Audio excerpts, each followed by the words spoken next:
Welcome back, everybody. Happy Monday. It's Benzinga Live. Markets are back open. You know what that means.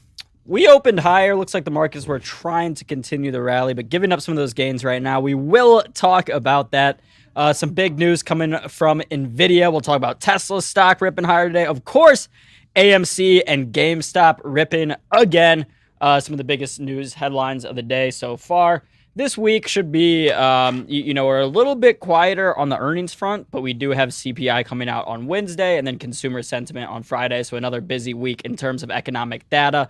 As always, let me know in the chat what stocks, what trades you guys are watching. I do have a couple stocks I want to talk about, but let's go ahead and roll that intro. Here in a few minutes, News by Nick from Twitter will be joining us again. He's been on a few times in the past couple weeks. We're trying to get Nick on as much as we can right now because he's getting ready to go back to school soon and might not be able to come on during the day. So for the next couple weeks, we're going to try to get on Nick as much as possible. All right, y'all, let's roll that intro. This is Benzinga Live. Spencer Israel and producer AB. What's up, everybody? How we doing? Someone told me buy high, sell higher. Let's get Matt Hammond on the show to talk some IPOs. Jake Wojacek from Trend Spider. We have a breaking news.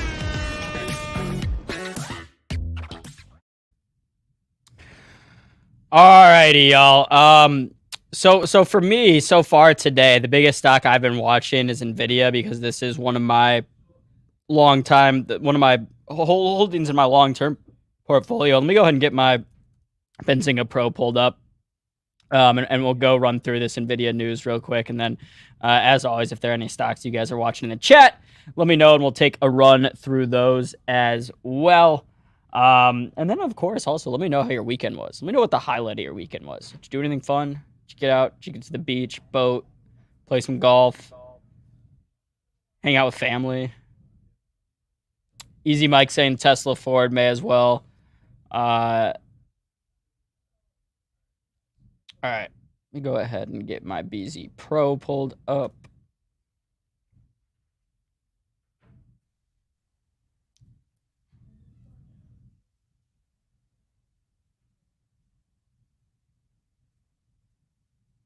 All right, before we go to NVIDIA, let's just do a quick check on the overall market. Let's go look at the 5-minute chart here so we can get an idea of how we've been moving intraday. So as you can see here on the Qs, this is where we opened, 930, ripped higher, got up to about 326, hit that 326 level and rejected, now back down to 323. So down about $3 from our intraday highs on the Qs. SPY looking pretty similar. We'll go over there and just see. You can see, yeah, we've kind of given up some of those gains from that high point we were at earlier. Hit that 417 mark, now back down to 415. Let's go back to the daily and see where we're at on the SPY because we're well off those lows now, but you can see kind of some resistance here, resistance here, resistance here. So I don't expect this to just be a smooth, V-shaped recovery straight up. I think we'll see some bumps in the road here, but as of right now, the trend has been positive. There's been positive momentum, and I don't want to fight that momentum. I mean, I think if you want to come in here on a day like today, or maybe on Friday, you bought some puts because you think we're getting a little overextended, sure. And if you want to look at relative strength and do things like that and moving averages, of course. And I don't hate that, right? If you find days where you think we're overextended and you want to buy some puts and try to bank off of them off 1 or 2 day movements, sure. But I think, there's going to be more upside right now in playing the long side with just how strong the trend has been. So I know a lot of people out there still think the bottom is not in. We have another downturn to make, and that very well could be true.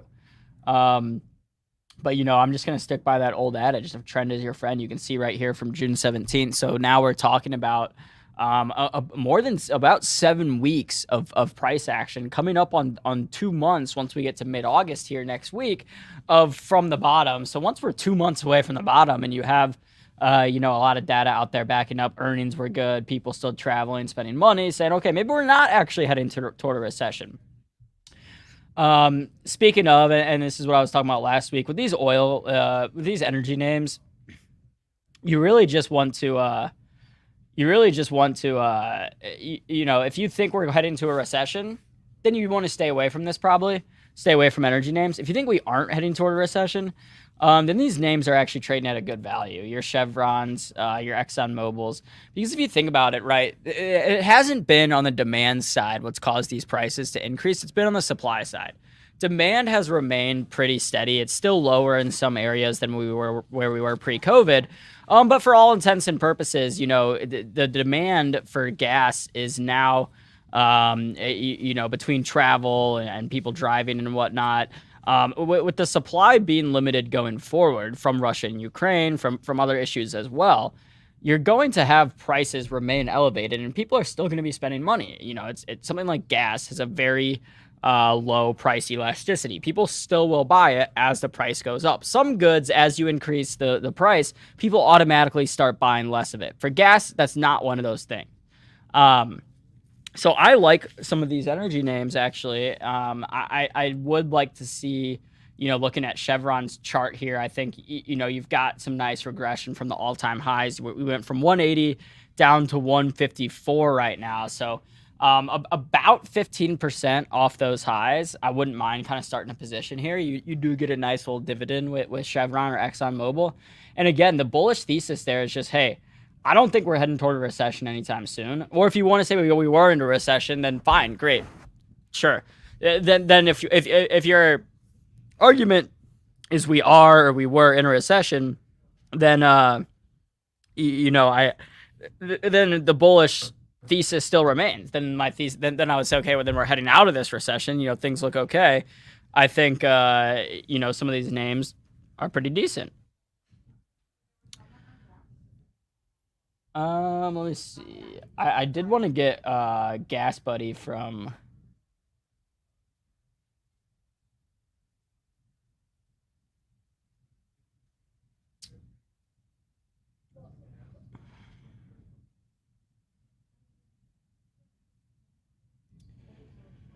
All right, catching up on the chat. Easy Mike, what up? CLF, Oatly doing well 2 weeks so far. Good job, Ferrari. How's Ferrari's chart doing? Ferrari came out when they reported earnings last week and said, hey, people are still buying Ferraris. You can talk about recession all you want, but people are still buying Ferraris. It's basically what they said. And I wonder, too, one of my... I guess something I was curious about as people were really worried about the whole recession thing, was how do these companies like Ferrari that make goods for higher end customers, like part of me knows, okay, something like Lululemon clothes or like Restoration Hardware, furniture, like some of these things that are very high value. I think, we were talking about the price elasticity of gas, and gas is one of those things that even though if price rises, people are still going to buy it because you need gas. You need gas to bring your kids to school, to go to work, whatever it is. But something like a $5,000 couch from Restoration Hardware that might already be a little overpriced is something that, if inflation starts ramping up, if things are a little tough, maybe there's some of those are the first things you cut out. And Restoration Hardware, you can see from the stock, has certainly gotten hit a bunch from 750 all the way down. Got to lows of around 200 in early July. I think Restoration, when the last time they reported or they came out and said, they expect demand to be lower, inflation is hurting, all these things. Like, in Restoration, we're just giving bad things. But on the flip side, I do think you have the positive impact for the company in the sense that, the customer base is going to be more well off and less likely to get hit by some of these things, saying, okay, even though if inflation, even if your Restoration Hardware customer is paying more for gas, chances are they're still going to be able to afford, that piece of furniture if they're already shopping at Restoration Hardware. And I feel that way similarly with Lulu too. I think the chart, it doesn't really look very similar to Restoration Hardware's, but you can see similarly to Restoration Hardware, got beaten up from its all-time highs of about 480 down to here in the 260 level. And now we're starting to come up again on Lululemon. Looks like you've got a nice little gap to fill here to like 370. So this one's been on my list, Lululemon, to look at over the past over the next couple weeks, because you can see that just this kind of rounding out pattern. We talked about this last week too. I do like seeing stocks that get beaten down, find that consolidation. You get this little pop up here, this gap up, and then a gap down. You find that consolidation back up, and now we're starting to inch back up. So especially if we start clearing out some of these previous resistances, like up here.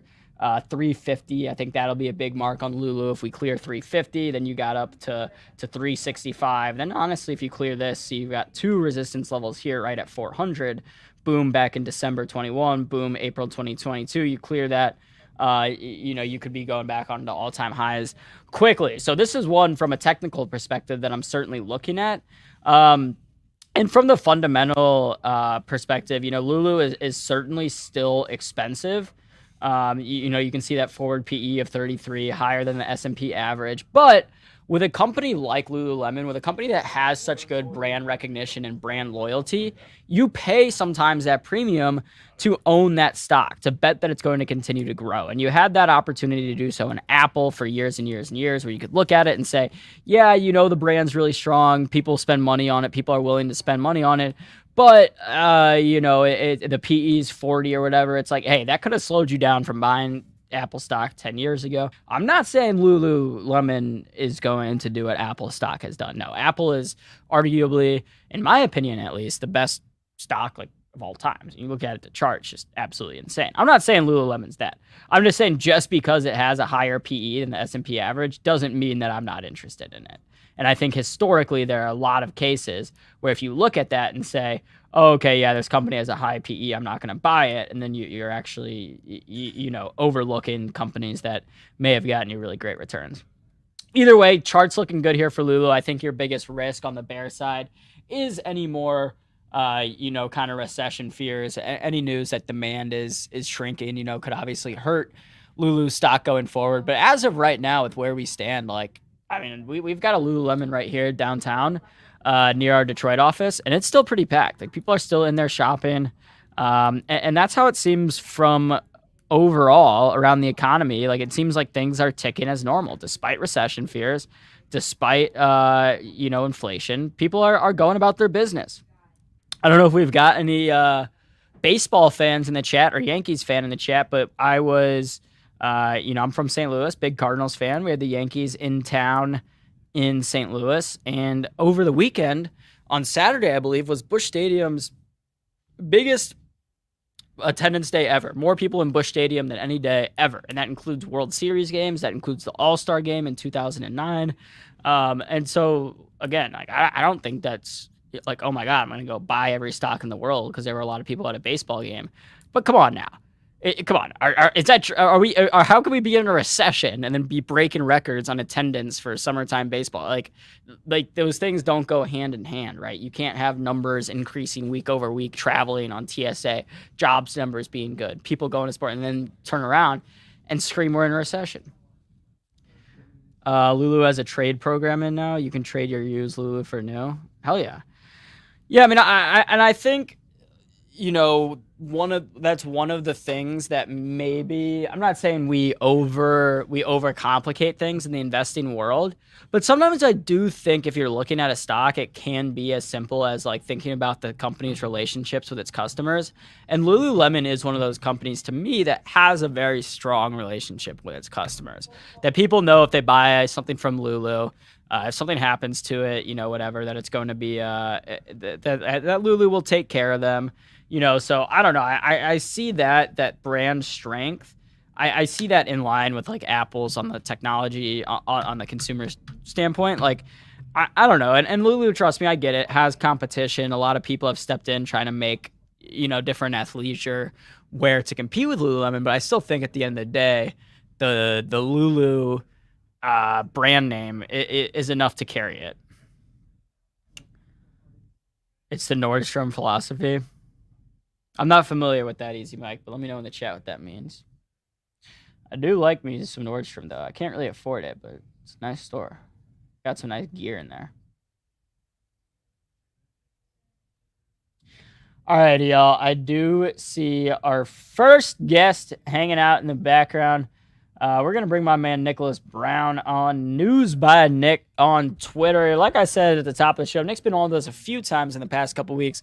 Been a pleasure to have Nick on the show. I'm hoping to get Nick on a few more times before the fall and Nick gets back to school, just because I know we're going to be doing something with him at Benzinga, and we're going to figure that out. But it'll probably be a little harder for him to come on the show during the day while school's going on. So we gotta take advantage of this while we can. Do not take this for granted, 'cause we won't have it in a couple weeks. All right, guys, without further ado, let's give Nick our very, very special intro and bring him on the show.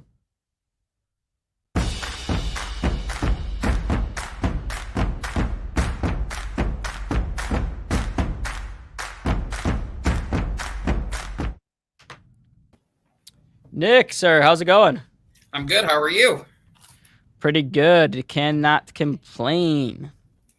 I was just listening to some comments. I totally agree with you. I don't know how we can have a recession when we're breaking records and, traveling, TSA numbers, jobs numbers. It just doesn't make sense.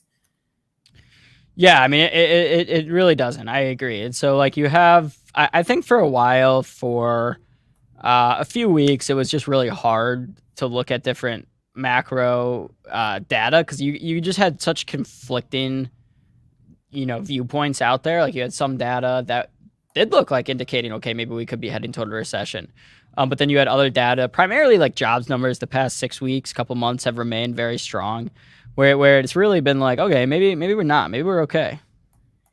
I was just making a list here, trying to keep track here with a notebook of all the news and jobs report and stuff. But I really think too, because I was on the show a few weeks ago and we were talking about Uber, Lyft, and DoorDash, just some of the numbers they reported. I don't understand how we can have a recession. Here's a stat. Uber and Lyft had their best weekly gain since going public in 2019. I got that from Jay Woods. I mean, Uber reported better than expected revenue. Lyft, 16% increase, highest since pandemic. Airbnb gross night booked for cross tracing across the border exceeded pre-pandemic. I mean, I could keep going, but you see where I'm going. Right. And I do want to say, I mean, you have certain things like right now, I saw demand for gas drop into lowest levels since early days of COVID-19 pandemic. So there are certain things out there that I think the bear is out there right now, or the people saying, oh, we haven't seen the bottom yet, a big crash is coming, all these things. I think they do still have some ammo, like some things they can pull at and do. But like you said, at the end of the day, if the stocks are going up and the companies are doing well, you can't really argue with that. No, I mean, I think too, from Gas Buddy Guy, he tweets, today's the day that he thinks that the national average will fall below $4 for the first time since March. I mean, gas prices continue to decline. And over the weekend, we saw, looking at stats here, the U.S., more than about half of the United States or more is seeing gas at or below $3.99. So, I mean, some of these stats, Aaron, I mean, I could keep going. I mean, I have pages of here in a notebook that continue to say, where's the recession? How are we in a recession? Yeah, and I mean, for a while, the biggest thing that I think the bears and the people that have been calling for a big recession have been talking about runaway inflation. And now, like, you're reading the gas numbers, it looks like, a lot of people have confidence now that maybe we've seen peak inflation. Of course, we will be getting that CPI number on Wednesday that a lot of people will be looking at. I believe the estimate right now is 8.7% year over year, which would be 0.4% lower than what it was previously at 9.1. And even then, I mean, obviously that 8.7 number is high, too high for comfort for most people. But if there's confidence out there that, okay, now, maybe we can see month over month reduction in inflation, that can help bring some feel back into the markets. Yeah, and I really think this week, actually, just a few minutes ago, there were some numbers released from the New York Fed that I was just quickly trying to write down here that I was going through. And I mean, some of them do show a little bit of sign of relief from the New York Federal Reserve survey. Consumer says the median 1-year inflation expectation falls to 6.2% in July from 6.8 in June. 3-year declines to 3.2 from 3.6. 5-year decline to 2.3 from 2.8. and they see home prices up 3.5 in the next year, down from 4.4 in June. And really, I had to go back, but according to CNBC, that is the New York Fed survey of consumer inflation expectations registers its biggest drop ever. And we get inflation report, we get some numbers this week. Yeah.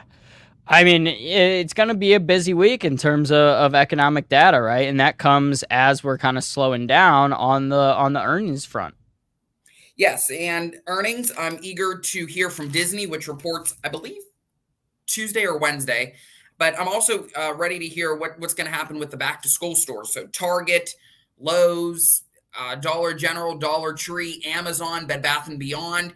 I'm eager to hear about some of these to see what they have for supply chain issues, supply glut, how much inventory they have. So really, we're going to be getting those within this week, the next few weeks, and as we head back to school. There are some schools that are already back in session, back in like Kentucky, Indianapolis, and other areas. But I'm eager to hear from Target and the major retailers of what they hear back to school, because I really think too, Aaron, that if you can't find anything on Target, I really think people are going to go to Amazon and see if Amazon has any things. So I'm eager to hear from Amazon, maybe if they somehow give some guidance, some early preview, if whatever they have back to school. But I'm eager to hear about back to school shopping to see, are people buying a lot? Is spending still happening, or are they reducing their spending and just getting essential supplies instead of so many notebooks, so many different items compared to normal years? Yeah, and I honestly, I wouldn't be surprised. I mean, you've already had, Target and Walmart and stuff come out and say, we have some inventory problems. We're going to have to slash prices to get rid of these inventory. So I wouldn't be surprised if maybe there are certain things.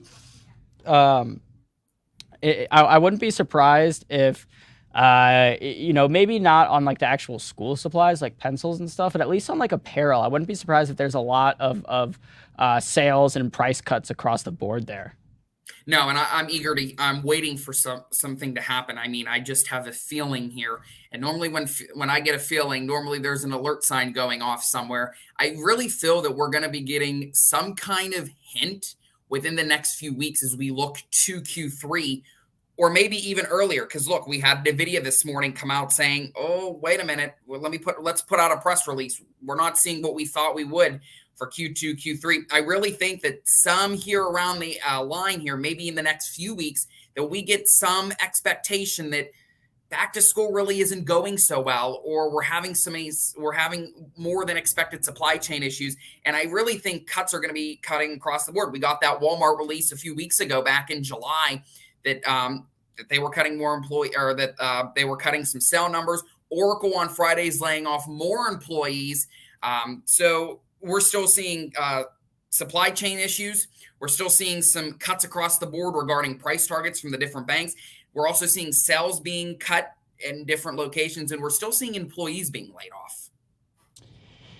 Yeah, and I remember, I think we talked about this, Nick, too. So, the fact that people have been, given a lot of attention to the fact that certain tech companies or whoever are laying people off. And I gave the point, like, okay, I'll be more concerned when FedEx, UPS, Walmart, places like that are laying people off. Now we did see Walmart lay some people off last week. Does that, bring any concern to you, or how do you feel about that?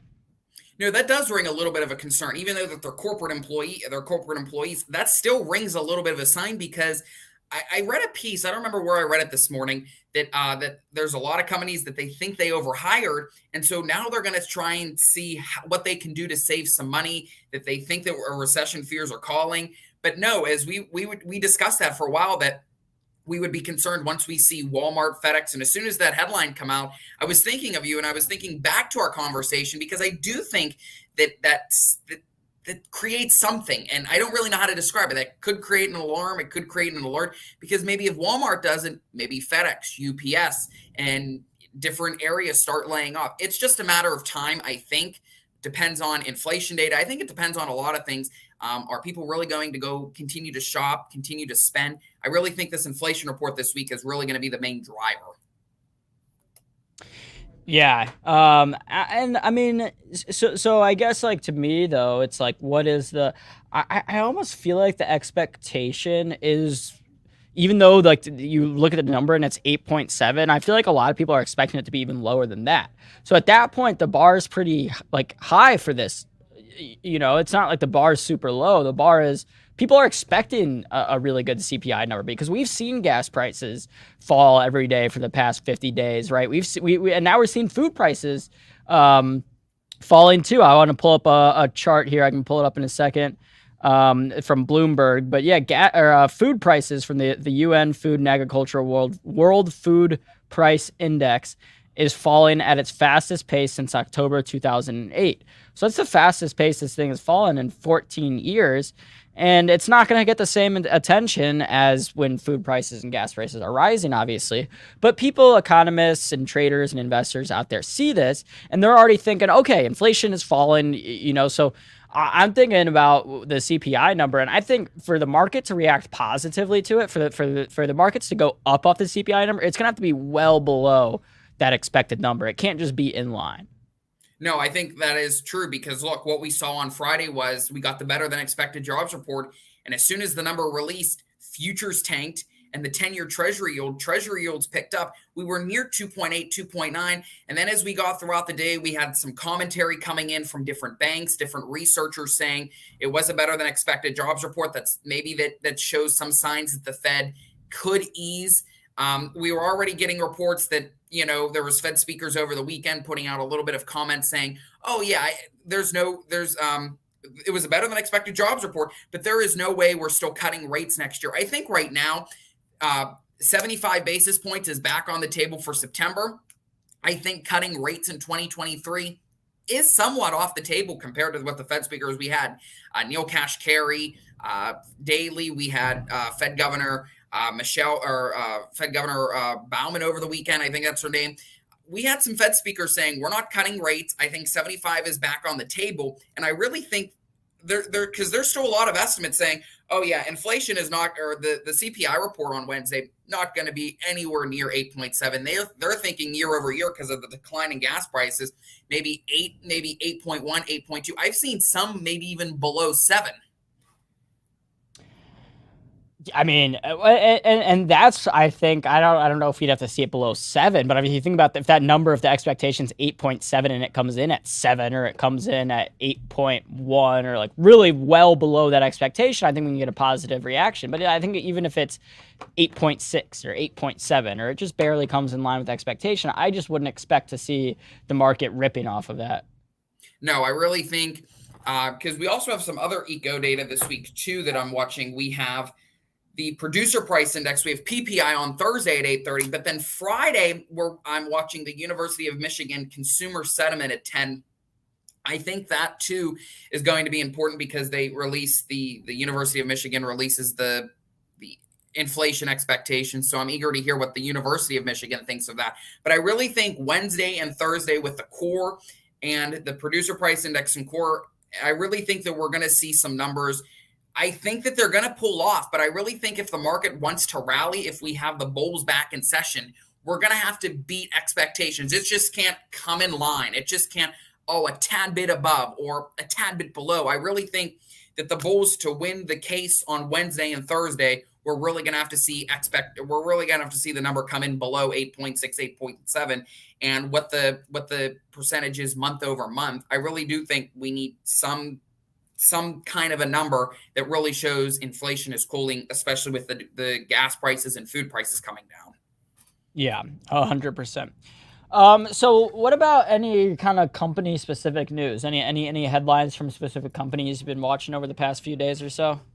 Yeah, so Saturday morning, Elon Musk was tweeting early Saturday morning, and Reuters out with a report early Saturday. His tweet says, the headline from the Reuters report says, Musk says Twitter deal should go ahead if it provides proof of real accounts. And then we saw that he tweeted about him and Parag Agrawal should do a debate. And then we had comments coming in, they should do it live on Twitter Spaces. That would be great to see. So I'm watching Twitter. Sunday, the Senate passes the Inflation Reduction Act, heads to the House, expected to pass because the House does come back in session this Friday, expected to pass the House on Friday. President Biden is expected to sign it sometime next week. some early indications he could sign it Monday, Tuesday. He could even sign it Sunday. Still no word on when he will sign it. But watching Twitter, the Senate, the Inflation Reduction Act with the tax proposals and all the details in the bill, watching Disney, I'm eager to hear what they think on theme parks. Roblox, they're supposed to report earnings this week. I'm eager to hear what daily active users with kids going back to school, if we see some decline in that. So a busy week, watching a lot. Yeah, I mean, to me, the biggest headline I've been watching today, at least from an individual news standpoint, has been NVIDIA. Let me go ahead and pull that chart up. NVIDIA getting hammered on this news.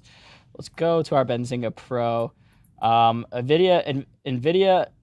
Wait, now I can't. I feel like I'm not saying it right. NVIDIA. Yeah. NVIDIA announces preliminary financial results for second quarter. So they basically came out early with their financials, saying that they basically, I don't think we're going to meet expectations. The shortfall relative to the May revenue outlook of $8 billion was primarily attributable to lower sell-in of gaming products, reflecting a reduction in channel partner sales likely due to macroeconomic headwinds. So this is one of those things where I think if you're like trading and stuff and news, or if you're just an investor in general, and obviously hindsight's 2020, but here's where you can kind of use context clues, right? And we'll go back to when Microsoft reported just a couple weeks ago, I believe July 26th, I want to say off the top of my head. And that was back, here. So it's been about a week or two since then.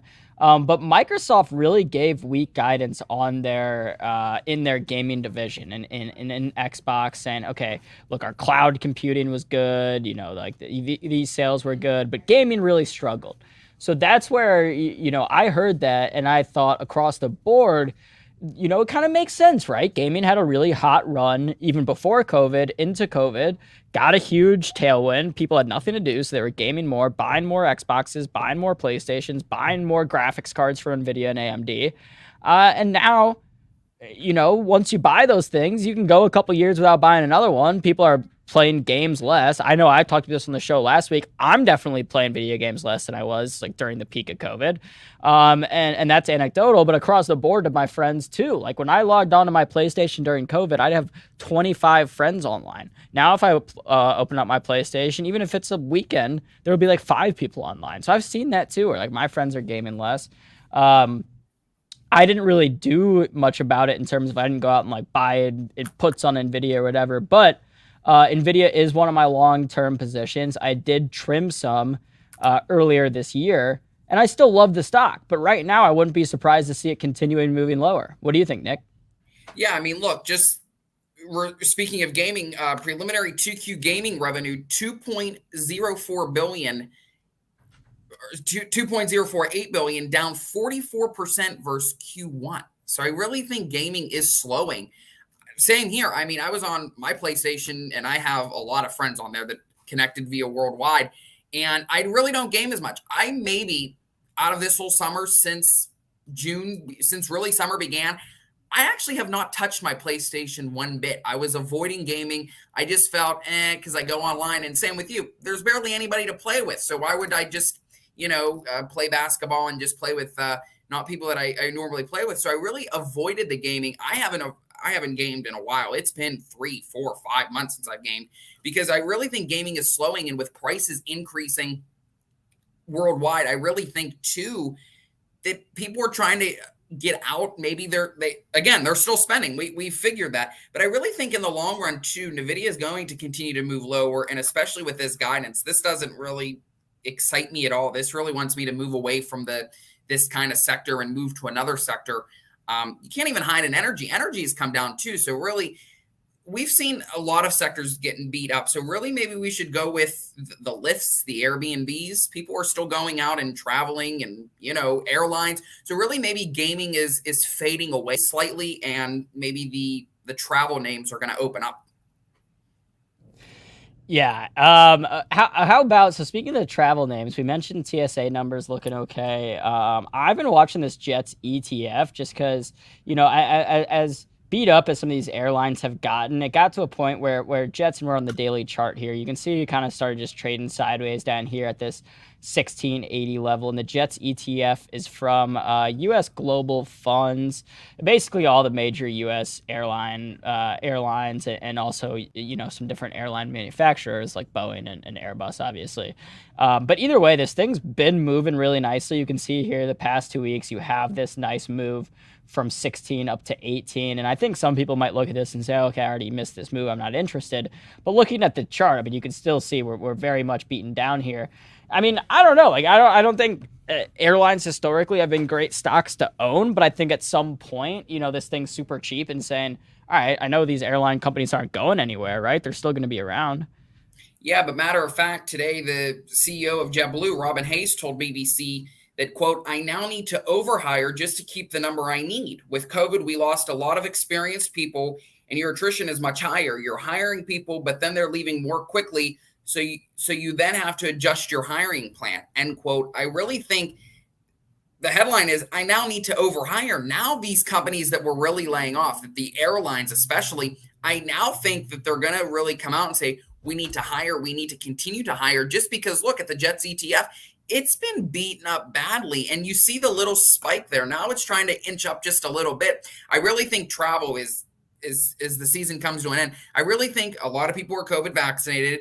Now there's some worries about monkeypox, but I really think that the main thing was with the COVID, that with people being vaccinated, I really think too, a lot of people are going to be traveling this season. I really think they could be traveling for Thanksgiving, for Christmas. So I really think we're going to see TSA numbers at a steady pace, but at a level where that we've been seeing for a while, 3 million a day. So I really think the Jets and other places like airlines are a good stock to own right now, because I really think travel is going to continue to keep going up, even though recession fears continue to come around and people say spending is not going, or people are decreasing in spending. I don't think that one bit, just because of what I see worldwide, what I see going to ballparks, what I just see in general. Right. And I think too, you're speaking of travel, the Vegas names are always one that will get thrown into that, travel and hospitality and leisure camp. Wynn is getting ready to report tomorrow after the close. I believe some other Vegas companies have already reported it and been doing okay, especially on this news that Macau in China is opening back up, which a lot of them have exposure, different properties in Macau as well. But to me, I mean, that was always we had an event, Nick, in Vegas in May, and I know it was actually my first time in Vegas. I know you're obviously too young.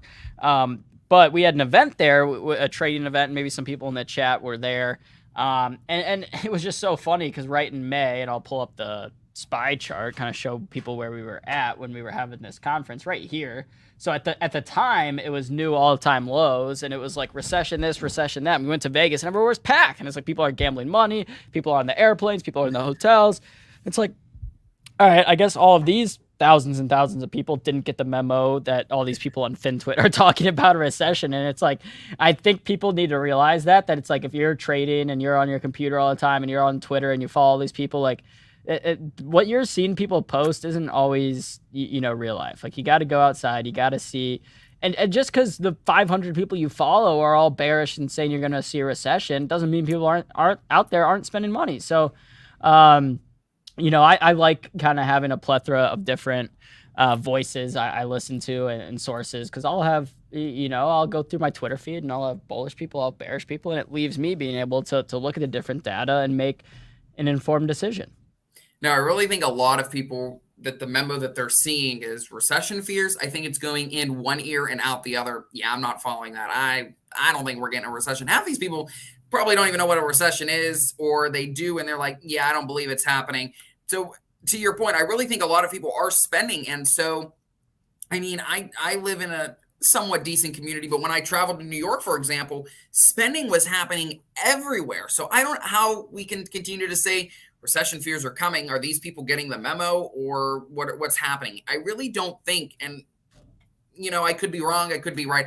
I don't think a recession is coming with these numbers that we're seeing with how some of these companies, because some companies do perform better than others, but I don't understand how we see a recession, people saying Spending is coming down a little bit. It's not really coming down. People continue to spend daily. The Target near me is packed every single day. The parking lot is full.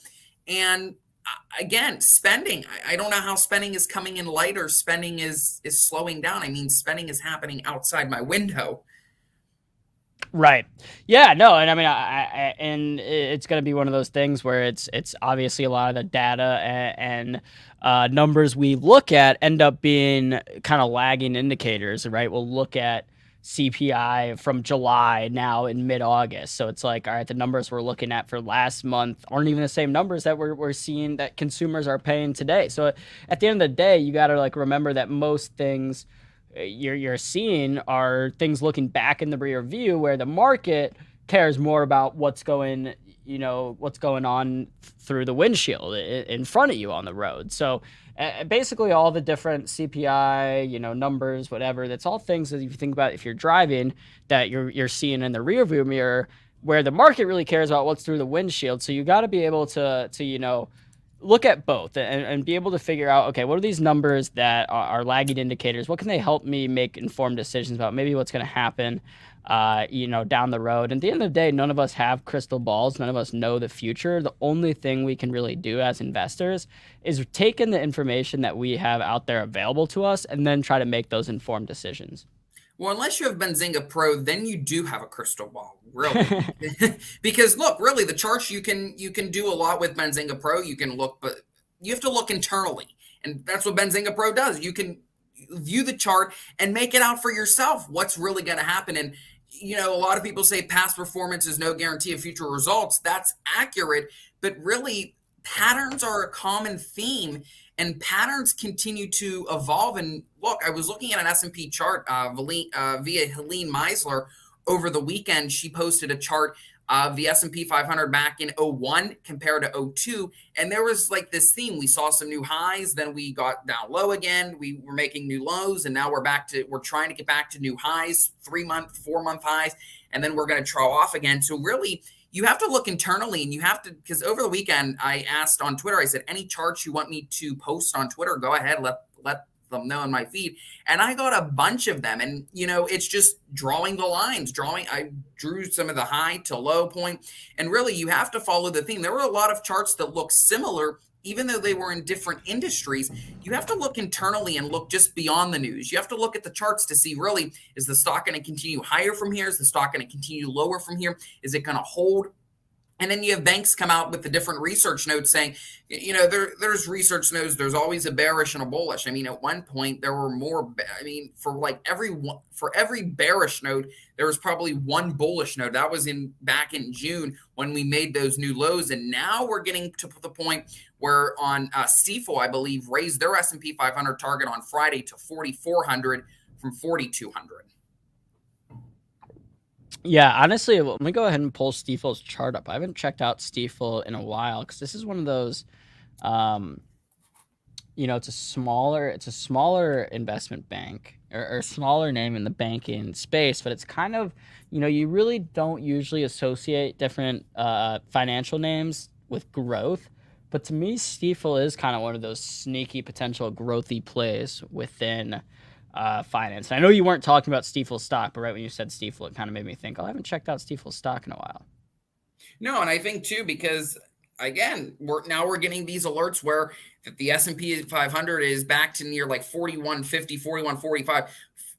Really, for like over a week basis, from what happened last week to what happened the week before, we really didn't move much on the S&P 500. I think we moved roughly 15 points from 2 Fridays ago to the Friday that just passed. We moved roughly 15 points within that region, so it was kind of flattening out. But no, Nasdaq is like 20% off the June lows.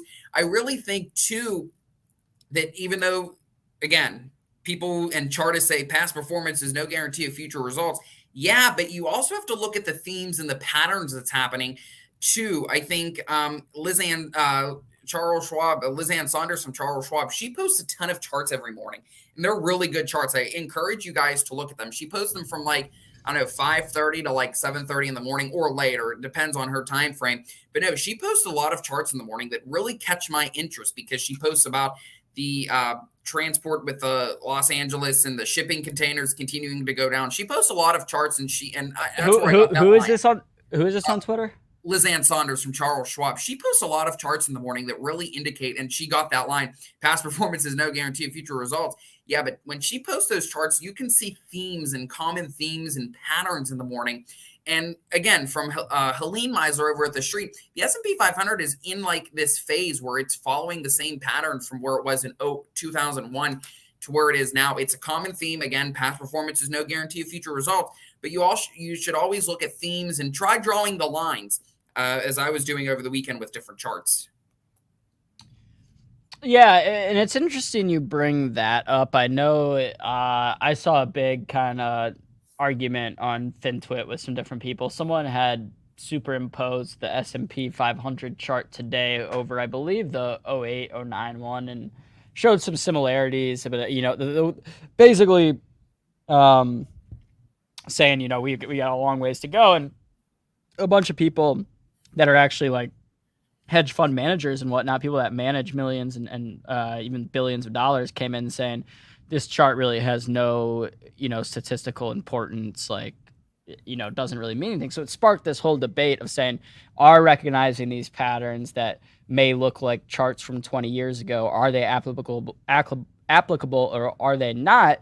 Because you have a completely different environment. The companies in the S&P 500 are different. They're making different earnings statements. It's just completely different. There's no reason to compare them. I thought it was an interesting argument. I wasn't really standing firmly on one side or the other. No, and I think too, there's been many arguments on Twitter on different subjects, but I really think too, because I like charts, and Stock Charts is a very good platform along with Benzinga Pro. But Stock Charts, I don't know. You just take the screenshot and you can just start drawing lines. Drawing lines, I think, is the fun part. I mean, you don't have to be a technician to draw the line from the low to where it is currently to where it is high above, and looking on different bases, 5-year, 10-year, 20-year, 3-year, 1 year, just looking at the different charts just to see, is the stock really moving? Is the stock really going anywhere? Or is it flat and it's not really doing anything interesting? And you can look at that on a variety of bases. I did AMD, Tesla, NVIDIA. I think Twitter, I did oil at one point. Someone said, can you do WTI crude? And I said, sure. But I think really drawing the lines was fun. You just get the roller out, and I draw it on my iPad because it's real big. And no, it's just drawing the lines are fun just to see who are we at 3-month lows, 3-month highs, where's the stock going, where are the trends, what are the patterns looking like. I really think it's interesting to see right now, because the environment we're in, where a lot of stocks are trading at. Are they below? It's lows, highs? Where are we at on a 3-year, 5-year, 10-year, 1-year basis? You can really draw some lines. You can draw a lot of lines. I try and draw the minimum amount possible, just because I think a lot of charts with a lot of lines really gets inflated and it's too much. So I try and draw charts with the least amount of lines, just to give everybody a basis of where we're at. Yeah, and so I did find this tweet. This is from Michael J. Kramer. I don't know where he's. Oh, here we go. He's the founder of Mott Capital. So he overlaid NVIDIA's chart today, which is the blue line with NVIDIA's chart from 08. And you can see it looks pretty similar there. If the pattern remains, then you got another big leg coming down in for NVIDIA, which again, honestly, I wouldn't even really be surprised of. But it sparked this whole debate.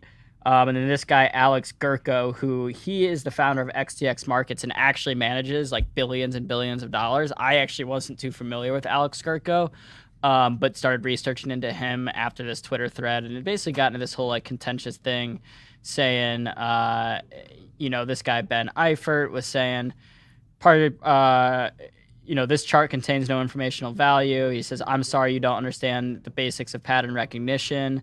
And then Ben Eifert was calling out Michael Kramer, the guy who originally posted the NVIDIA chart, and he said, people like what? And Ben said, you are calling eyeballing a spurious chart pattern recognition to a billionaire who makes his money from actual pattern recognition. So I don't know. I mean, like, I think I see both sides of the argument. I think to the guy who posted the chart initially's credit, like NVIDIA stock in 08, it was a trading vehicle. It's still a trading vehicle today. And oftentimes those trading vehicles have patterns that look similar on a chart. I think to Ben and Alex's point, if you're talking about Nvidia as a company in '08 is completely different from the Nvidia today. So it's like you really are investing or buying the stock of a completely different company, right? Nvidia 14 years after '08, it has completely different technology, completely different user, but it's just a different animal. So I don't know. Again, I see both sides of the argument. I don't know how beneficial that whole debate was on Twitter for people on either side.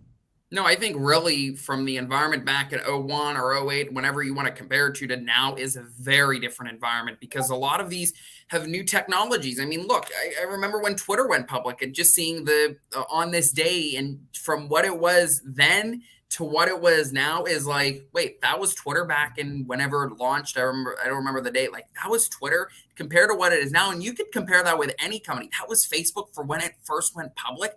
That's Facebook now. You can just see massive changes. Yeah, 100%. All right, let me catch up with the chat real quick, Nick. Let's see if we've got any tickers or any stocks, any trade ideas people are watching in the chat. If not, we can talk about anything else that's been top of your mind last couple of days or so. Is Groupon still alive? I don't know. I think Groupon actually was public for a while, but not anymore. Let's see here. I also Tesla. No, there was some Tesla news this morning too, Aaron, that I thought it was interesting. Can I write it down? I don't know if I did, but no, there was a Tesla report out this morning. I thought it was pretty interesting.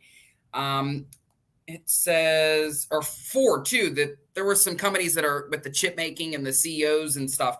But no, going back to Tesla, I really think it was interesting, and I got to find it here. Don't know where it's at on my Twitter. It was from CNEV Post. It says delivery times for the entry-level version of Tesla's popular Model Y SUV in China have gotten shorter, perhaps due to increased production capacity following a production line upgrade at the Shanghai plant. I really think Tesla's an important story to talk about because really we've been seeing a lot of news. They just had their investor analyst day last week on Thursday, and we really got some updates from Elon Musk saying that upgrades could be coming, buybacks. We just got the Tesla 3 for 1 that goes into effect, I believe, the 25th.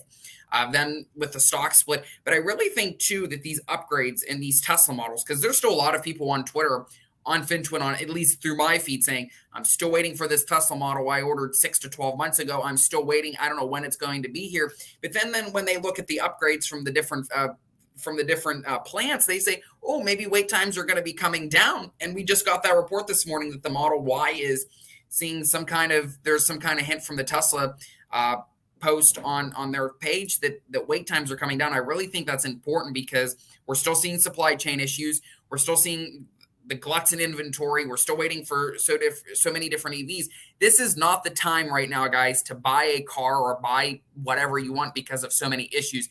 Really, who knows when that's going to end? And I think, too, to that point, Aaron, going back to the spending, AMC CEO was on Yahoo Finance this morning, and he predicts the ticket volume will probably be back to pre-pandemic levels by 2023 or 2024. And he says, quote, wages have gone up 30%. So really, spending is not going anywhere. People are still spending on new vehicles. Someone I just saw on Twitter, oh, yeah, I'm buying a Tesla. So buying is still continuing.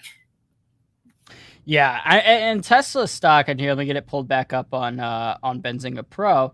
I mean, Tesla stock has been on an incredible run, really, when the whole market run started.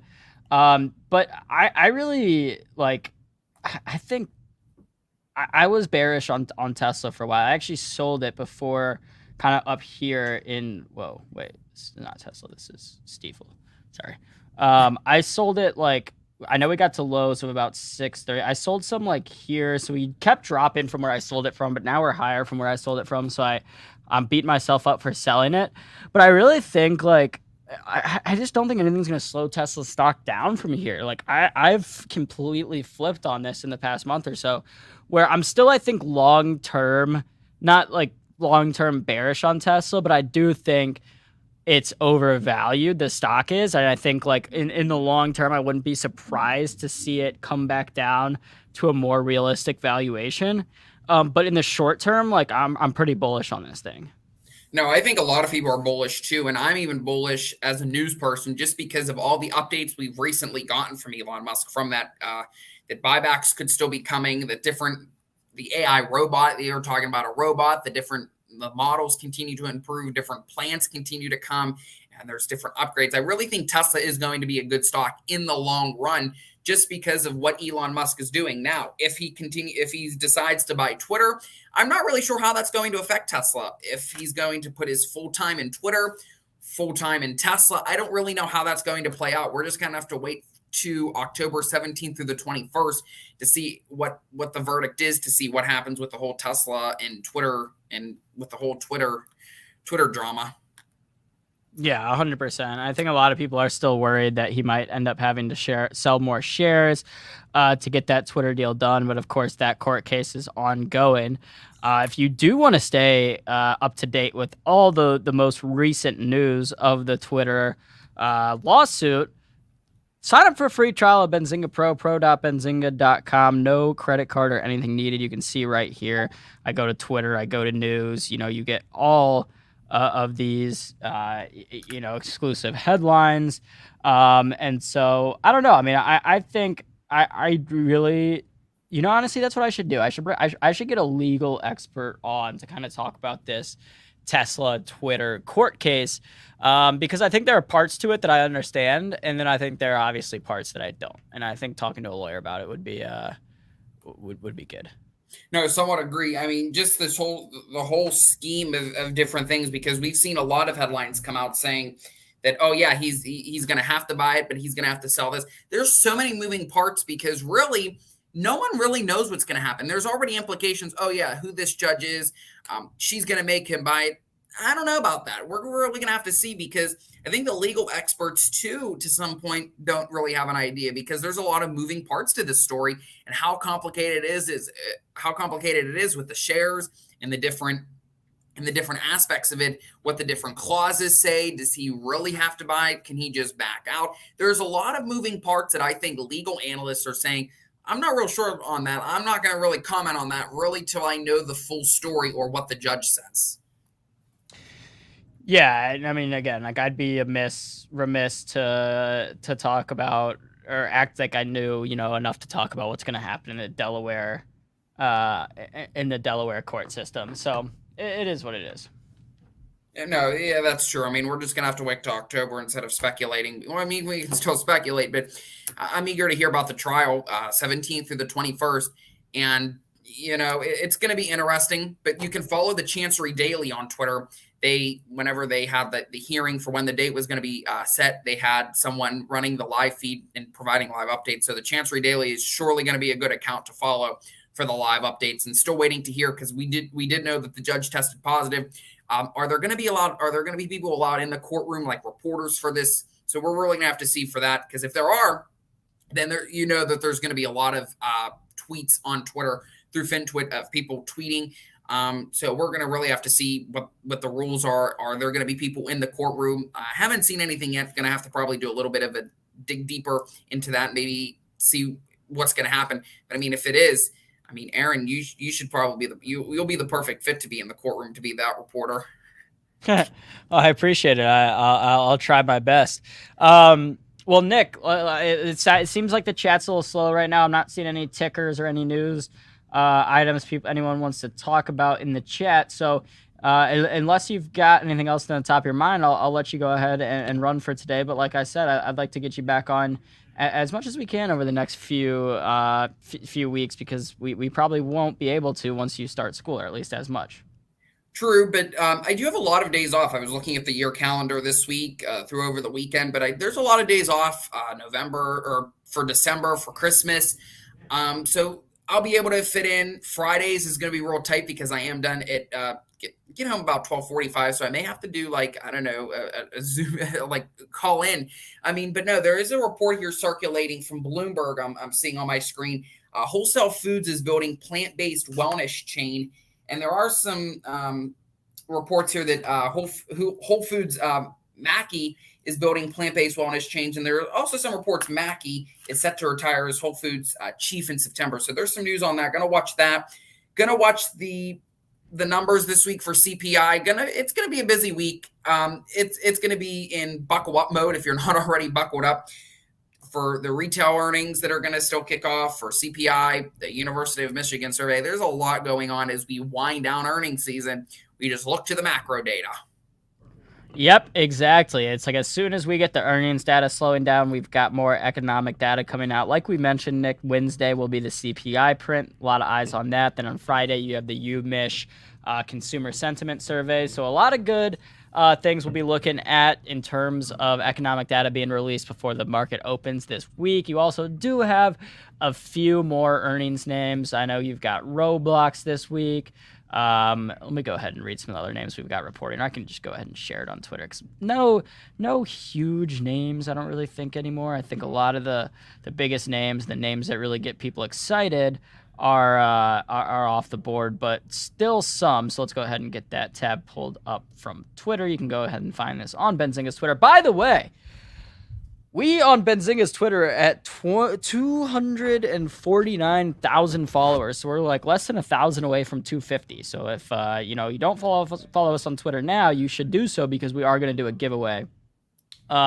But as you can see here, so we've got after the close today, Lemonade, GoodRx, Take-Two Interactive. Take-Two will be interesting because, of course, you've already gotten that negative gaming, sentiment out there with NVIDIA, Take-Two trading lower off that. Only down about 0.4% today, though, Take-Two. So not getting hit too hard on that. Take-Two, of course, the video game producer behind Grand Theft Auto, Red Dead Redemption, as well as the 2K video games like 2K23 basketball. Blink, Upstart as well. Upstart, one of those crazy ones that got a huge run. One Oak. I know this stock. I know the company. I think that's a Natty Gas play. One Oak. I think the ticker is 1OK. Or nope.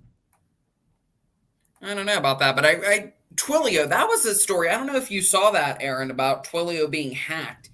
There was some reports that Twilio was hacked by a phishing campaign targeting internet companies, and all alone Twilio was hacked. I saw on my feed here, Bloomberg was reporting that they got hacked through some kind of text message scheme.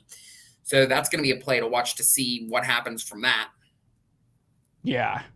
No, yeah, I did see that. I didn't read the news story too in depth. Yeah, so One Oak, I don't even know how to say this company's name. One Oak engages in gathering, processing, fractioning, storing natural gas. So yeah, it's a Natty Gas play, reports earnings. I actually own some shares of One Oak, so I don't mind this one. Novavax, of course, NVAX, the ticker on that. Tomorrow before the open, you've got Cisco, you've got Ralph Lauren, you've got Warner Music Group. Nothing really too much we care about. I guess maybe Norwegian Cruise Line if you're trading the cruise lines, Hyatt. And then after the close tomorrow, you've got Roblox, Plug Power, H&R Block, Unity. So it'll be a big day for Kathy Wood, who has some Roblox and Unity. You have Win as well, Purple, and Playboy Group down there. Wednesday, pretty slow day. You can see not a lot of big names that we care about. Coupang, which I believe is what I don't even remember what Coupang is, but it did really well. Is it a Chinese play? I forget. Thursday, Hut 8, that's a minor. You got Brookfield, you have Canada Goose, your high-end coat company, you have Hanes, you have Six Flags, ticker 6, one of the best tickers out there. After the close, LegalZoom, Rivian will be one that people are watching. And then on Friday, nothing really too much. So yeah, earnings pretty slow this week. Couple names there. Nick, what sticks out to you?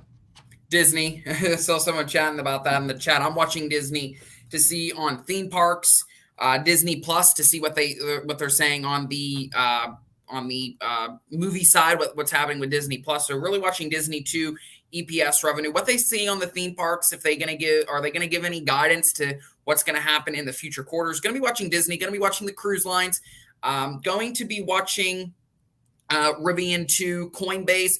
So even though earnings season is winding down, there's still a few names that you could be watching. So Rivian, another car maker, going to see if they're going to be profitable. What's going to happen? Are they producing cars?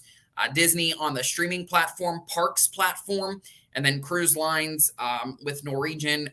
What's going to be happening is more people out there than pre-pandemic. So you're going to be watching those type of names. Yeah, I don't know how Disney got excluded from this graphic, but that's a big oversight on our part. So apologies for that. So, all right, Nick. Well, always a pleasure to get you on, man. I'm excited that you have some days off. We'll be able to get you on once you start up school. No, I'm very excited, and so yeah, love doing these. Love giving you what I think. But thanks. Benzinga is the best. If you guys don't have Benzinga Pro, you should probably get it. Hell yeah, man. Well, appreciate that. You enjoy the rest of your Monday. It feels good to be back. Feels good. Markets are back open.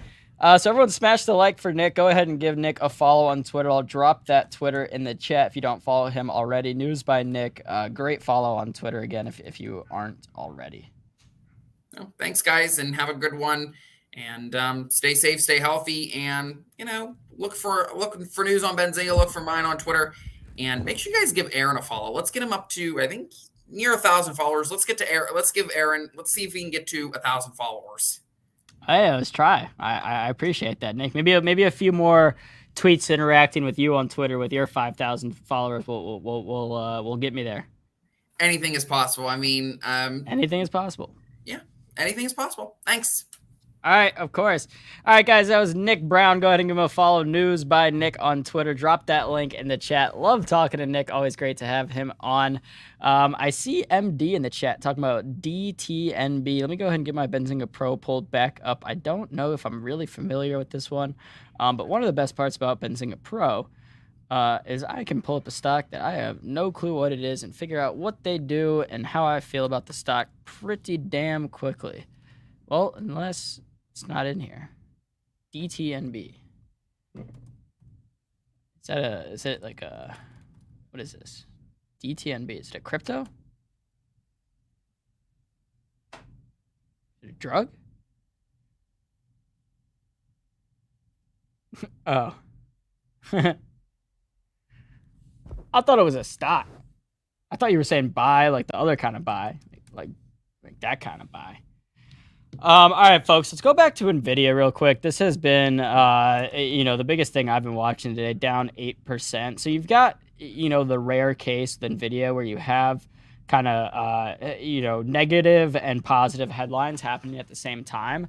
We had the chips bill passing last week. That is certainly a tailwind, certainly bullish for NVIDIA in the long run. Now, what I think of a lot of investors need to understand is you had this run up into the chips bill, you had the positive reaction to passing it, but a lot of the benefits from this bill, from the investments coming from this bill, aren't going to be seen for years and years and years down the road. So you get the stock pop off the news that the bill's passed, but then you don't get any of the so here's the stock bill being passed, right? And then now, way down the timeline, the benefits from that bill start to hit. What do you think happens to the stock in the time in between? It's not going to keep going up as people are just waiting for those benefits to hit. People want to see those benefits hitting in terms of earnings and guidance for NVIDIA. They want to hear NVIDIA say, oh yeah, with after the chips bill and all this money coming in, we're making so much more money this quarter. But they're not going to be able to say that for a while. All right, MD, I appreciate that. Need to have Stephen Thomas on. I believe you've recommended this before. Someone else has recommended I get Stephen Thomas on. I'm putting this a note for me to reach out to him. And if anyone else has any, good guest ideas, please drop them in the chat. I know I mentioned, bringing on some sort of legal expert to talk to Elon Musk Twitter court case. I think that would be, I think that would be good. I think. I think, bringing on guests, because we bring on a lot of guests that know a lot about different stocks and are talking trade ideas, but bringing on guests like that, MD, where we bring on one guy who knows a lot about housing, maybe we bring on a guy that knows a lot about energy markets, and we do things like that where we bring on experts from those different industries, could be cool. So, Tiny Pie, I'll work on Tiny Pie, whatever Tiny Pie wants to come on. He's got an open invite on the show. Tiny Pie should know that by now. But anyway, I expect to see NVIDIA continue to move lower before it starts coming higher again. I don't know if that means we take out, all of these lows from previous. Still expensive stock, forward PE of 35, well above the S&P average. Price to sales 16, which is very much above the S&P average. So it's still an expensive stock, but I don't know what the catalysts will really be for gaming to come back. So if you think about, just the cyclical nature of stocks in general, right? Stocks get too expensive, so people start selling and they start moving lower, and then they get cheap that people start buying and they start going up again, and that cycle just kind of continues. Well, that same thing, can happen with something like gaming as an industry. Right now, the sentiment out there is that, okay, its growth is slowing. Because if you think the growth of gaming was on a linear trend like this, like just a 1-to-1, straight diagonal 45-degree angle going up, just steadily growing. And then during COVID, you had, growth like this, like it just shot straight up. So now even if the growth of gaming and video games is reverting back to that trend line, it's still slowing down from its peak during COVID. So right now, that's what the sentiment is, that, gaming is slowing, sales are slower for Xbox, for PC gaming, for graphics cards, for whatever it is. But with that same notion of what we were talking about with the stocks, where eventually the stocks get cheap and then people start buying, they start coming up, that will be the bar set. Okay, gaming's not really growing that much. And then all of a sudden you'll get a quarter where, oh, wow, more people bought the new Take-Two game than were expected. And then all of a sudden that sentiment is shifted again where, okay, now we are picking it up and growing again. So I just think it'll take some time. I think NVIDIA, AMD, I think all of these names, like I think just let them churn out for a little bit. I mean, I'm still going to be adding to my long-term positions because I plan on holding some of these names forever. But if I had to pick how I was going to trade NVIDIA over the next month or two, I would bet that it's going to move lower before it starts coming up again. So that's just my opinion on NVIDIA. I am still bullish in the long term. In the medium to short term, I'm a little bit bearish. All right, I don't know what you guys are talking about in the chat, Shelly and Alyssa.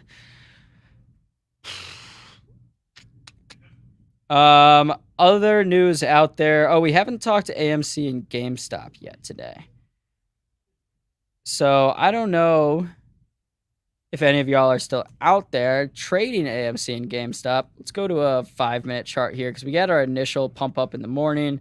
Stocks got halted, and then we gave up some of those gains. So you can see here, we're on the 5-minute chart. Here's where we got all the way up to, let's see, highs of 27.50 at 9:40 a.m. So this was right after the market closed. I believe this is where we got halted. Stock came down from 27 down to 24, came back up to around 27 again, came back down, now coming back up again. So AMC bouncing around, still up about 15% on the day. Shout out Apes. Good job, Apes, if you guys were holding going into today. GameStop up 11% as well. Pretty similar chart. You've got that initial spike right after the open. Got up to about $48, moving lower since then. Pop Squash in the chat saying HLBZ. Hellbiz, $40 price target, trading under $2 with some huge upcoming catalysts and insiders loading up. This was, I remember, let's go to like the daily chart on this because I remember this stock went crazy. Yeah, for a second. September 21 went from $13 to $40, back down. I mean, look at this volume. I mean, shit, this thing got super beaten up. It's still $1.50 or sorry, $1.31. Let's go just because you mentioned the insider buys. I'm curious if we go to, we do have a page to look at some of this stuff. And I did mention this as one of those.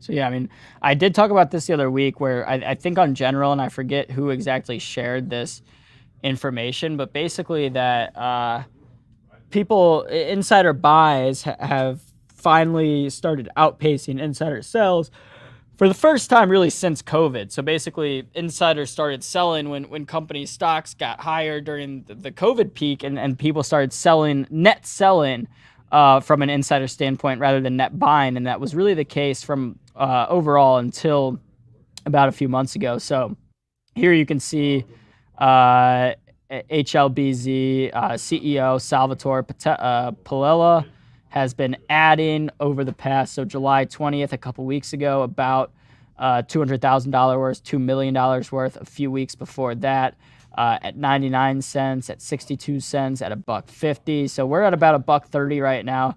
I don't hate this. I mean, let's go back to Benzinga Pro, see exactly if we've got any, oh shoot, I just screwed that up. See if we've got any specific news pumping us higher up today.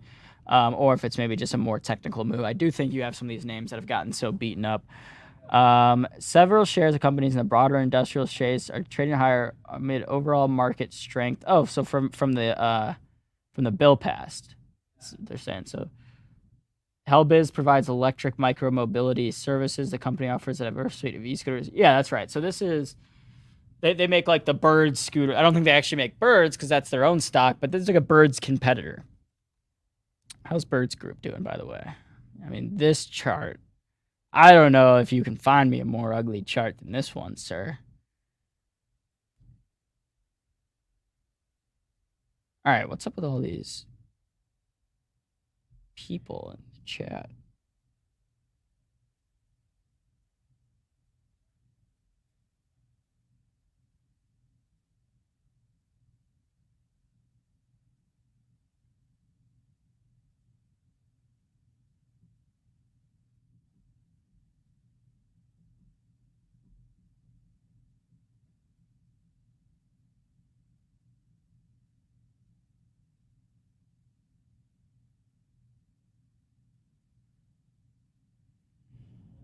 The bot just wants Bree to get a girlfriend. I know. I mean, we need something, Shelly. I mean, shit. Anything could happen, I guess. I know we're hard for money right now. This is the venue. Yeah, I tried to block them. I don't know if it worked or not. It seems like they keep just coming back. So, I don't know. We'll try to handle that. We'll try to get our IT team on that. Block all the spammers. Get them out of the chat. We don't want that. This is a family program. Everyone knows that. Everyone knows families are welcome here.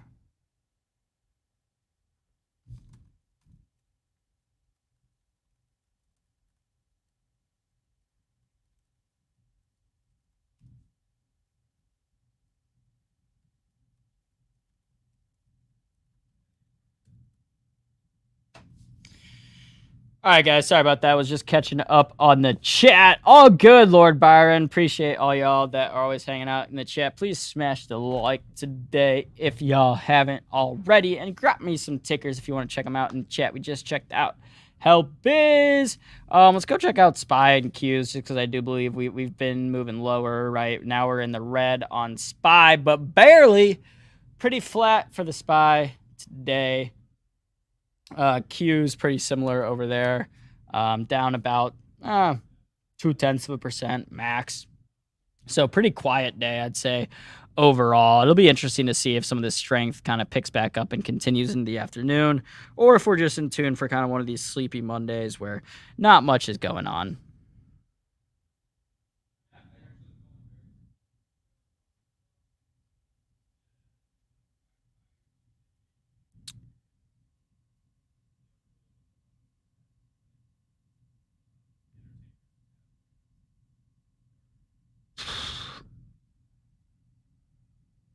Gypsy saying they'd like to short Sega.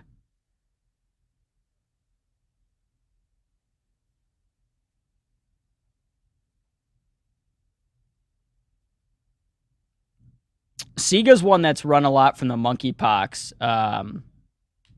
Run a lot from the monkeypox. Sega Technology is a commercial stage pharmaceutical company focused on the healthcare security market. Company's lead product is TPOXX, an orally administered antiviral drug for treatments of human smallpox disease. So, right. So, I mean, Sega's gotten a big boost because smallpox is similar to monkeypox, not the exact same, right, but similar enough to where the idea is, okay, this company that has a smallpox vaccine should be able to help out with monkeypox. Now, if you're hopping in and shorting this, I think, right, I think I get the thesis, right, that like if maybe you think, okay, this thing has gotten overextended, even as we get more headlines and stuff with monkeypox, like this could move lower. I think you also have the potential of like, okay, there's this new disease that's been spreading, so these stocks have been running. Maybe as we get more news, maybe monkeypox isn't as dangerous or isn't as contagious or isn't as scary as we're making it out to be. So maybe, you know, just some attention comes off of this stock and people start selling it and it comes lower. I could certainly foresee that happening. You know, there's some other monkeypox names that I've been watching. GOVX down 10% today. So, yeah, I mean, I think when you have something like this, when you have news catalysts, when you have, you know, epidemics popping up, you can be an epidemic trader. You can be you know, you can buy the companies that are gonna get headwinds or sorry, get tailwinds, you know, pop off like GOVX, like Sega, and then sell them when they, you know, when you've gotten your news catalyst. So I mean, we had on Thursday or Friday of last week, you know, Biden coming out and declaring monkeypox an emergency. So that was kind of one of the headlines that people are waiting for on some of these names, you know, some of those catalysts. So, you know, I mean, I don't know. It could be one of those sell the news things. It could be one of those things where this thing keeps running. I have no clue. I don't hate the short thesis, just in the sense that, okay, you've already had now going back to June 7th, you know, basically a 2 months of run up with this whole monkeypox thing. And now I don't really know, you know, how much wind is going to be left in the sails. Ooh, shout out Stephanie. Stephanie became a YouTube member of Benzinga, and you can too, for the low price, I believe, of $3.99 a month. No reason not to. You get some cool emojis and some other features. We are working on, you know, bolstering up our offerings for our YouTube members right now. So I'd get in now before we up that price and do more offerings there. So shout out Stephanie. Our newest YouTube member. Appreciate it. Wallow G wants to check out cannabis. MSOS ETF for multi-state operators. This ETF might be our best bet in just looking at the overall cannabis market. There are a few other ETFs out there as well. We can check out individual names like Tilray. Tilray, wow, having a nice day, up about 8.3% on the day. So Tilray and MSOS's chart looks pretty similar. So let's go back to MSOS. And there are a few other charts out here that have looked like this. Looking at the daily right here, MSOS got down to this level around $10 where, you know, we've really started consolidating. And if anyone out here remembers Get Technical, watch Get Technical, we like these juicy, round bottoms that act as rat snacks. So when I say that, I'm talking about just stocks that have been beaten down so much to where they get to a bottom where now they start kind of rounding out and really look like from a pattern perspective that oftentimes you see, you know, this come down, trade sideways for a while, and then start slowly, gradually come back up. From a chart perspective, that's what I'm seeing here. I'm seeing some consolidation. I actually think that, you know, this is a pretty good trade setup, because if you want to play this on the long side, what you can do is you can buy it, put a stop loss here at your previous low of $10.38. No, okay, that's a little bit more than 15% from where we're at now until our low point, our low point of, you know, $10. And just say, okay, my stop loss is down to the previous low. If we hit that, it'll probably continue moving lower. I'm out of the trade. If we keep moving up, then you can maybe put in a trailing stop loss, lock in some of your profits, and just ride this on the wave up.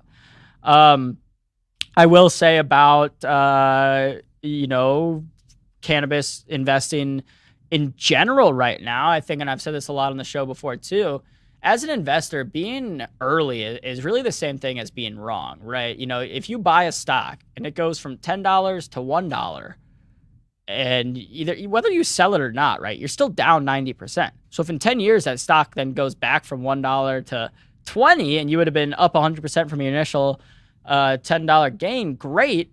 But wouldn't have you rather have waited to buy it when it was more closer to $1 than buying it at $10 before it went down 90%? And that's how I feel about cannabis. I feel like being too early has hurt a lot of people where they've invested in this space that's expected to continue to grow. I expect it to continue to grow, but we're still very early. You know, you're ways away from federal legalization, potentially we could get it soon. Mr. Wheelie Man saying I like those. What are you talking about? Like what? Diamond Hands AB hysterical. Yeah, and I mean, honestly, the legalization, the federal legalization from a state commerce standpoint. Well, Shelly, I know, but in that scenario, most people wouldn't actually realize that 100% return. Most people would sell on the way down from $10 to $1. So I'm just saying, basically, being early can hurt you as an investor. And I pulled up this example with Apple the other day, right? If you would have bought Apple in, let's pull up like a monthly chart here or something. There's a great tweet about it too, where it's like, if you would have bought Apple in 1993, you would have sold it, 2 years later for a 30% loss, right? Like, look, so I don't know, it's all split adjusted, but if you would have bought Apple in July of 93 for 51 cents, you probably would have sold it for more than a 50% loss 2 years later or 3 months later, like how most people trade, would have sold it down here maybe or whatever. So it's like most people don't end up holding on for that long. Mr. Really saying the chart you were showing, it's pretty much at its lowest. I like buying charts that can only go up. Yeah, and that's what I think with a stock like MSOS. There's a couple other examples like this out there with charts with companies that were like, they got to a point where it didn't matter like what bad news, it wasn't going to go much lower than $10. Like, I don't think really around this time you even had really any positive news, but from a stock standpoint, from a overall macro standpoint for cannabis companies. Kind of reminds me of Coinbase's chart, right? Like, there were days here where Coinbase was just trading in this range at $50 where like Bitcoin would be down 5% and Coinbase wasn't moving. Coinbase was stuck right at $50, even though Bitcoin would be down. And that actually, I was really bearish Coinbase and made some money shorting it. But when I saw that, I started to get kind of bullish, where I was just like, look, like, if Bitcoin's down and Coinbase isn't moving any lower, then maybe this thing's got some legs to run. Of course, I wasn't holding calls or anything, and it went up 40% in a day. But someone's asking about Novavax. What's stop loss? It's when you get margin call. Andy O, shout out AO, and the time value of it. I don't know what that means. Can you explain the time value? The time value continuum in the chat, Andy? You seem like a smart guy. Time value. I want to know about the time value. Novavax, I don't know. I don't really have. Let's go to our income statement, which we can do in Benzinga Pro. We'll go back to previous quarters. These are all in millions, so gross. Oh, I mean, so hey, I mean, Novavax posted a gross profit for the first time last quarter. That's going in the right direction. Total operating expenses have come down a lot from peak COVID. That's good as well. Revenue.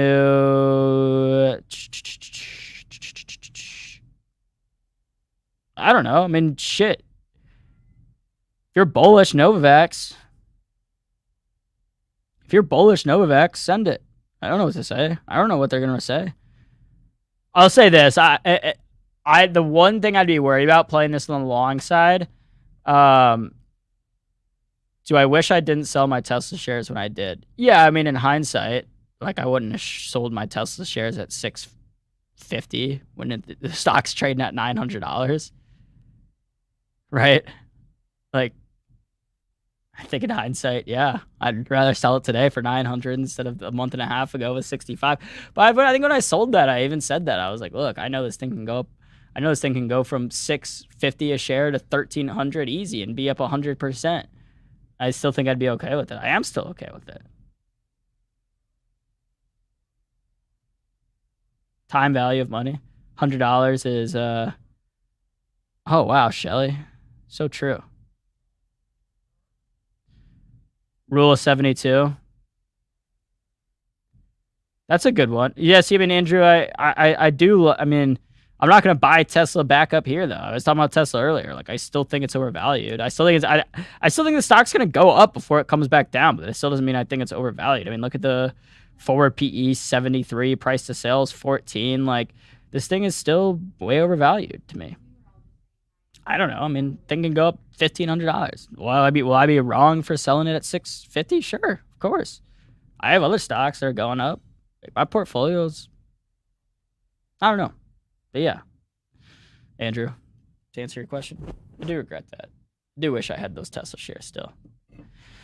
All right, guys, I do see it is past 1 p.m. I was going to say on Novavax, my one thing, what? What, Shelly? What'd I do? Why am I giving you a headache? I'm just trying to... If you have a headache, you should drink water. The majority of people's headaches are due to not having enough water, by the way.